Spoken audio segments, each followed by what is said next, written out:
오늘은 제가 붕당 정치에 대해서 해볼까 하거든요. 한국사 첫 번째.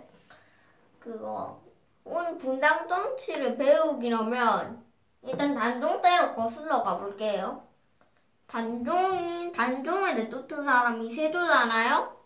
이 세조가 왕위에 오를 때 그를 도운 사람들은 막대한 권력과 부를 누리게 되는데 이 사람들이 훈구파예요. 한마디로 보수파죠. 예종 세조가 세상을 떠나고 예종도 1년 2개월 만에 죽어요. 그래가지고 즉위한 사람이 바로 성종인데, 성종은 경국대전으로 유명한 임금이잖아요. 성종은 일단 흉구 세력이 너무 힘이 세졌다. 그래가지고 왕권이 위협될 것이다. 자신 나를 도와줄 신하들이 없을까? 어떻게 보여요? 조정에는 없지만 먼 지방에는 있었죠. 고려 말기에 정몽주의 학문을 꾸준히 이어받아가지고 백성들을 향해 전파했던 선비들이 있는데, 이들을 사림이라고 해요. 사림은 선비라는 뜻이에요. 그래가지고 사림이 등용되면서 훈구와 사림이 균형을 이루게 돼요. 언쟁 일촉즉발이죠, 거의. 그래가지고 결국 연산군 때 터져버리고 마는데, 모사와 갑자사와 기묘사와 의사사와에서 사림은 모두 패배해가지고는 힘을 잃어가지고는 대부분이 죽거나 귀향을 가요. 그런데 사림은 끝까지 살아남아가지고 승리해요. 어떻게 하냐면요. 조광조가 실시한 한양을 통해가지고 항촌으로 세력을 넓혀갔고, 그 다음에 서원을 세워가지고 제자들을 길러서 인재가 됩니다. 나라의 숨은 인재가 되는데요.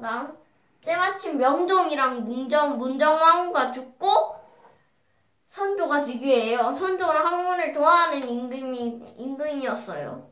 그래가지고 사림을 대거 등용하는데, 그러자 훈구 세력은 모두 내쫓기고 사림이 다시 장악합니다. 그런데 1575년에 신의겸이랑 김효원이랑 두 사람이 이조 판서라고 하는 관직을 두고 싸우다가 결국은 두 패로 갈라져요. 근데 김효원의 집이 한양 동쪽에 있어서 동인, 신의겸의 집이 한양 서쪽에 있어서 서인이라고 불러요. 서인은 주로 이의 학문을 계승한 사람들이었고, 동인은 주로 이황이나 조식 같은 학자들의 피를 이어받은 사람들이었어요.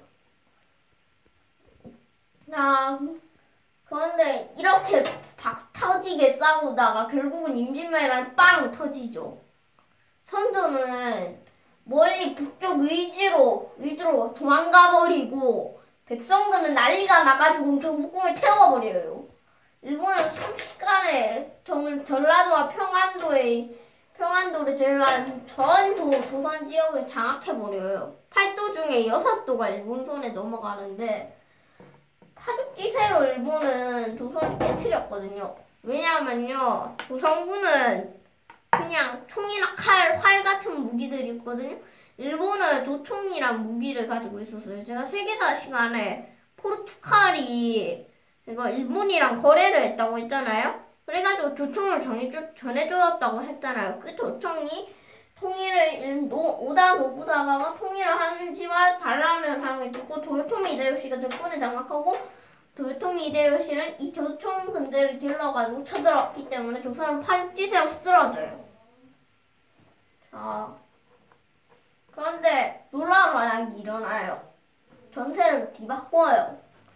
이거 이순신이나 곽재우 같은 분들이요? 맞아요. 그분들이 바다와 육지에서 왜군들을 물리치면서 전국에 게다가 승병도 일어나가지고는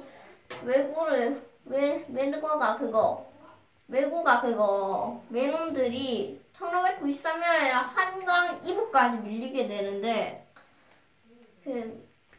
명나라 연합군도 와가지고는 평양성을 탈환하고 남쪽으로 내려가요.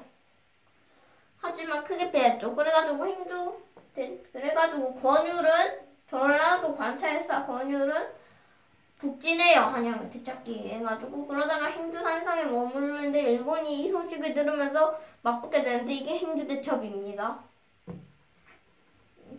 행주대첩에서 권율은 커다란 승리를 얻었고 그 다음에 바다 남쪽에서 이순신이 이끄는 수군들이 계속 활약을 하고 그 다음에 승병들이 일어나가지고 되찾게 돼요. 나라를. 1594년이면 일본은 경상도까지 밀리게 되는데 그거 1592년에 일본은 진주성을 공격했거든요. 전라도와 경상도를 잇는 이 진주성에서 진주 목사 김지민은 기발한 전략으로 왜구를 물리쳐요. 왜구는 1593년에 다시 공격하는데 결국은 함락시켜요. 진주성을. 그런데 그거 휴전을 하자고 하거든요. 명나라랑 일본이. 서로 휴전을 했는데 이 결과가 너무 뻔뻔해가지고는 결국은 휴전은 다시 깨져버리고 또 전쟁이 시작돼요. 도요토미 히데요시는 1597년에 쳐들어가요. 이순신은 왜군 장수의 계략으로 관직을 뺏겼다가 다시 부활해가지고 명량해협에서 단 13척의 배로 113척의 벌을 부숴버리고 이겨버려요. 그냥. 왜군의 기세는 크게 깎였고 그래가지고 그리고 1598년 8월 도요토미 히데요시가 죽으니까 퇴군하는데 조선은 이순신은 이걸 쫓다가 전사하게 되죠. 그래서 7년이니까 지금 전쟁이 끝나요. 자, 전쟁이 끝났어요. 선조는 누구를 우대할까요? 선조가 가장 우대한 분당은 북인이에요. 사실은 북인이 일병 곽재우나 조원 같은 사람들도 북인이거든요. 그래가지고 북인은 백성의 지지율이 많았거든요. 북인 정권을 잡는데 또 갈라져요. 북인이 대북과 소북으로요. 그거 전쟁이 끝났잖아요. 그런데 또다시 남인과 동인이 또 한 개로 쪼개져 버려요. 남인과 북인으로 말이에요. 북인의 중심은 이산해와 이왈이었고 남인은 유성룡, 진비록을 쓴 걸로 유명한 사람이거든요. 자, 그러면 분당 정치가 균형을 이뤄요. 본격적으로. 그리고 근데 이 북인이 정권을 장악해요. 임진왜란이 끝난 후에. 제가 방금 전에 말씀해 주셨죠? 근데 북인이 둘로 갈라져요. 대북과 소북으로요. 그리고 선조는 아들이 없었거든요. 왕비가 낳은. 대신에 후궁이 낳은 아들은 왕창이 있었가지고는 첫째는 임해군이 있지만 임해군은 워낙 난폭해가지고는 세사로 책봉하지 않고 대신에 두 번째 아들은 광해군을 세자로 책봉하게 돼요. 임진왜란이 다급하게 터지자 급히 임명한 거죠. 그런데 나중에 선조가 김제남의 아들 임목왕 김씨를 왕비로 맡는데 이 둘 사이에서 왕자가 태어나요. 영창대군이요. 이 근데 그 영창이 태어난 지 3년 만에 선조가 죽거든요. 1608년 2월에. 서인 소북파와 대북의 중심은요. 이첨과 정인홍 같은 사람들이고 소북은 유영경 같은 사람들이 중심이에요. 근데 1613년에 강도 사건이 일어나요. 강도들이 시장을 약탈하다가 붙잡히는 일이 일어나는데 이들 대부분이 뭔가 영창대군과 뭔가 관련이 있다는 거예요. 그래가지고 광해군을 꼼꼼히 조사했는데 이첩이나 정인홍 같은 사람들은 모함했죠. 모함했어요, 조국파를. 그래가지고 유영경이 사사되고 영창대군은 강화도를 유배됐다가 살해돼요. 이 살해는 워낙 명분이 정확하지 않아요. 불태워서 죽였다. 아니면 목 잘라서 죽였다.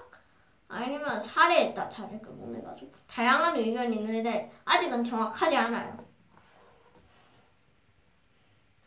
대북파가 정권을 장악했어요. 그런데 서인이나 남인 같은 세력들이 남아있잖아요. 이게 1618년에 이첩이랑 정인홍 등이 임목왕폐위를 주장하거든요. 역적의 어머님으로 당연히 폐위시키는 게 맞다. 여기서 서인이랑 남인은 반대를 하는데 이양복 같은 사람들은 반반을 하거든요. 효도 아니다. 이거는 다시 검열에 치는 것은 효도가 아니 불효다. 그래가지고 결국은 대북파가 승리하게 돼가지고는 서인과 남인이 완벽하게 쫓겨나 버리고 대북파가 완전히 정권을 장악해요. 이 대북의 지대죠. 그런데 1623년에 서인과 남인이 힘을 모아가지고는 광해군을 내쫓고 인조를 즉위시켜요. 이게 인조죠. 이제 서인이 정권을 장악하게 되는데 서인이 정권을 장악했어요. 북인은 근데 모조리 쫓겼고요. 근데 인조가 즉위한 지 고작 1년 만에 이괄해란이 일어나죠. 이괄은 인조 방정에 커다란 공을 세운 무신인데 이 사람이 너무 공을 낮게 해주는 거예요, 나라에서. 그걸 불만을 품고 반란을 일으켰지만 금세 진압돼요. 강해군은 북쪽에는 후급이라는 나라가 있었거든요. 제가 청나라 때 말씀드린 나라잖아요. 광해군이 청나라를 견제하지 않고 그냥 중립외교를 펼쳤어요, 광해군은. 근데 인조는 이걸 깨트리고 명나라랑만 가까이 지내버려요. 그러니까 청은 아주 화가 나가지고는 쳐들어가요. 그냥 아래로 쳐들어가는데 이래가지고 3시간에 단 3일 만에 임진강까지 가가지고는 한양을 점령하는데 인조는 강화도로 도망가 버려요. 그래가지고 결국 청은 화친 맺자고 했는데 화친을 맺었어요. 조선은 결국. 이 화친 내용이 조선의 동생 청이 형제 관계를 맺자는 거죠. 즉. 그런데 청나라는 무리한 요구를 해요. 황금 100만 명과 백금 100만 명을 돌라라는 내용이 인조 실력에 담겨 있거든요.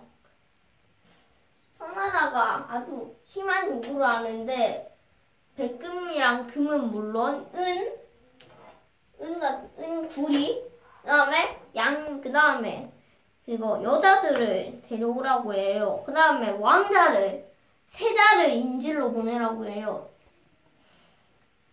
인조는 다 거절하는데 청나라는 다 거절해버리자. 청나라는 또 쳐들어오는데 그게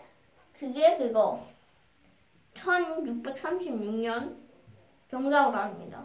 청은 사실은 후급이란 나라가 청으로 바뀌었어요. 풀의 청자죠, 청은.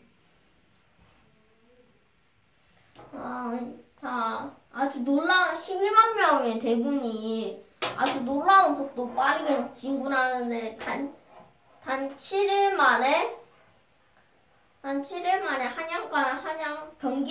경기도까지 와요. 청나라는 기병이 워낙 빨라가지고 이런 엄청난 속도로 진군한 거죠.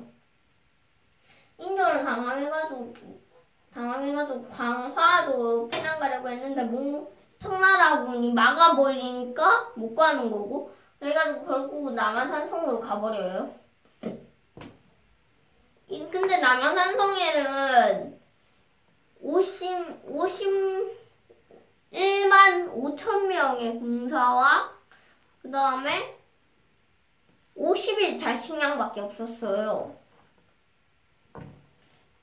결국은 인조는 청나라한테 항복하게 되고 남한산성에서 들어온 지 약 45일 만에 항복하고 결국은 조선은 청을 섬기는 나라가 돼요. 자, 그래가지고 결국은 소현세자와 복립대군은 결국은 청나라로 불모로 보내지고요. 그 다음에 세자빈 강씨도 중국으로 가요. 그 다음에 공려나 조공 같은 것을 강요해가지고는 조선 경제는 더더욱 어려워져요. 임진왜란의 피해를 제대로 극복하지 못한 채 또다시 전쟁을 겪은 거니까 조선 경제는 망가지고 말아요. 자, 그런데 인조 다음의 왕이 일단은 복립대군과 소현세자가 불모로 끌려갔는데 단 8년 만에 1644년에 돌아와요. 두 대군이. 그런데 인조와 신하들은 소현세자를 좋아하지 않았어요. 왜냐하면요, 소현세자가 청나라를 가기 전까지는 청나라를 적대했거든요. 그런데 전혀 태도가 다른 거예요. 소현세자는 청나라의 발달된 문물을 배워가지고는 우리도 발전하자라는 생각을 가지고 있는 사람이었거든요. 반면 둘째 복립대군은 청나라한테 복수의 칼날을 내들고 있었는데 완전 달랐죠. 게다가 소현세자가 궁궐에 돌아온 지 약 2개월 만에 죽어버린 거예요. 갑자기 왜 죽었어요? 그게 미스터리인데 소현세자가 죽을 때 검은 피를 토했고 몸이 까맣게 변했다는 기록이 있거든요. 흑사병이 있지도 모른다는 생각을 했거든요. 저는 아직 자세한 건 몰라요. 아직. 자, 결국은 복립대군 둘째가 세자가 돼가지고 뒤에 왕이 올라요. 이가 효종입니다. 17대 임금.